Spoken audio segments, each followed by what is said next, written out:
The opening ceremony this morning will be presented by Don Baham, Humanist Minister of Beaverton, and a guest of Representative Carolyn Tomei.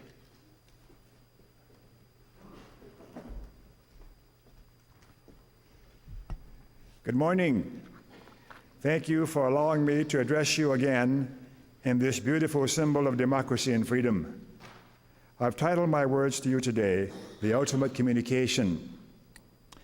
If you knew me yesterday, please do not think that I am the same person in your presence today. According to Webster's, the word communication is defined as a giving and receiving of information by talk, gestures, writing, etc., a process by which information is made common, that is, it is shared. However, Webster's notwithstanding, you have another, more powerful way of communicating with me if you choose.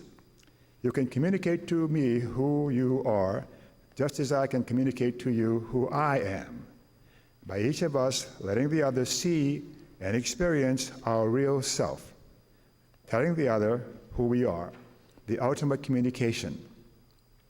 In our society today, we have placed great emphasis on being real or authentic. Yet many of us oftentimes paradoxically try to mask our real self by playing certain roles in an attempt at disguise. This role-playing then implies that because of our reluctance to disclose our real self, somewhere inside of each of us lurks our real self, longing for expression, longing to communicate. Despite this reluctance, there are moments when we allow our own real self to shine out of us. There are other moments, however, when we feel compelled to camouflage our real self because something about the other person or the situation does not feel safe.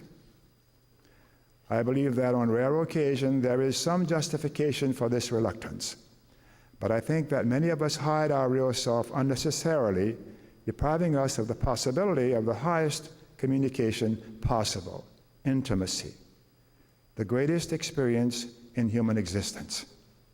Apparently, some of us believe that our own real self is a static and fully formed reality inside of each of us. Even if we wanted it to be, it is not.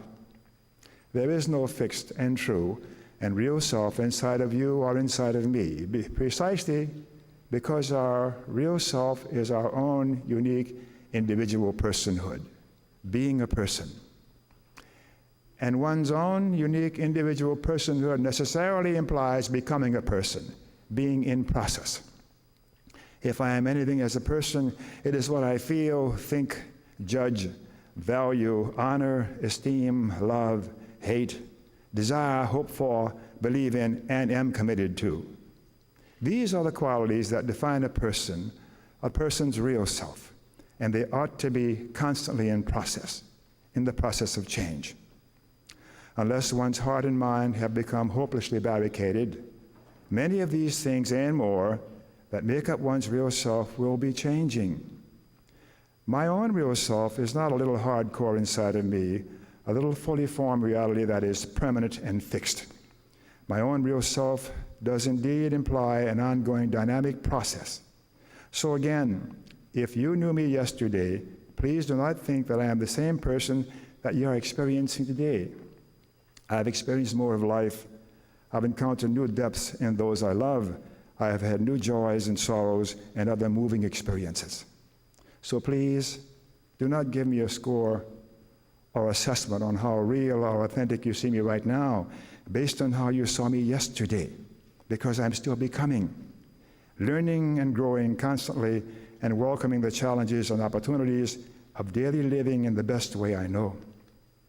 And if you think that I am at any moment hiding unnecessarily, please tell me, gently. Approach me then with a sense of wonder, study my face and my hands and my voice and my essence for the signs of change, for it is certain that I have changed. But even if you see that I am different, and I sense that you do, I may still be somewhat afraid to tell you who I am. You see, I'm not quite done yet. I'm still becoming. And as you love and accept me more and more, I become less and less afraid and more likely to tell you who I am. I thank you for that. Are any of you afraid to tell someone who you are? Are any of you, my friends, afraid of the ultimate communication? I sometimes am. Thank you and good day.